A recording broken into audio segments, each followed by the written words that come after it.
Вот посмотрите, чему учат чеченских детей в оккупированной Чечне. Цель оккупантов заключается в том, что они хотят лишить нас исторической памяти и превратить в манкуртов.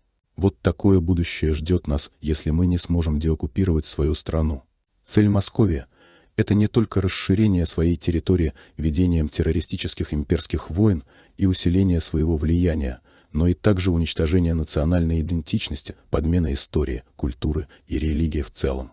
Как вы считаете, русские, украинцы и белорусы – это родственные народы или вообще один народ?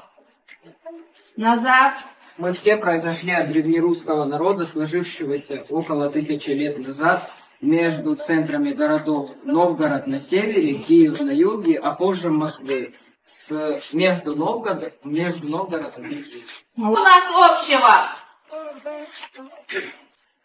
Федма.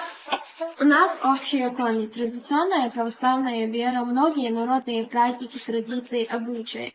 Но главная наша общая история – это общие предки, общая культура.